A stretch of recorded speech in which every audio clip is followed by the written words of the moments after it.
వెంకటేశ్వర స్వామికి ప్రతి శనివారం చేసే పూజ ఒక ప్రత్యేకమైతే ఏకాదశి తిథుల్లో వెంకటేశ్వర స్వామికి చేసే పూజ మరింత ప్రత్యేకం. నేనైతే ఏకాదశి తిథిలో వచ్చే వెంకటేశ్వర స్వామి పూజ మాత్రం ప్రత్యేకంగా చేసుకుంటూ ఉంటాను. అలాగే పిండి దీపాలు కూడా వెలిగించుకుంటూ ఉంటాను.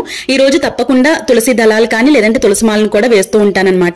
పిండి దీపాలు వచ్చేసి 7 పిండి దీపాలు అయితే వెలిగించుకుంటాను. ఈ పిండి దీపాలు ఆవు నేతితో కానీ లేదంటే నువ్వుల నూనెతో కానీ వెలిగించుకుంటాను. అంతేకాకుండా ఈ రోజు నైవేద్యంగా బెల్లంతో చేసినటువంటి ప్రసాదం కానీ లేదంటే బెల్లం పానకాన్ని కానీ స్వామివారికి నివేదిస్తాను. ఈ సంవత్సరం నిర్జల ఏకాదశి శుక్రవారం అంటే రేపు మనకు వచ్చింది కాబట్టి శుక్రవారం స్వామివారికి అమ్మవారికి మనం ఒకేసారి పూజ అనేది చేసేసుకోవచ్చు. ప్రతి ఏకాదశికి కూడా అమ్మవారిని కూడా పెట్టి పూజ అనేది చేసుకుంటూ ఉంటాం. అయితే ఈ సంవత్సరం మనకి శుక్రవారం వచ్చింది కాబట్టి ఎంతో విశేషమైన వ్రతం చేసుకోవాలి అనుకున్న వారు ముందు రోజు నుంచి పనులన్నీ ప్రారంభించి ముందు రోజు స్వామివారిని ప్రతిష్ఠించి పూజ అనేది చేసుకుని ఉపవాసం అనేది ముందు రోజు దశమి రోజు నుంచి ఉండాలి.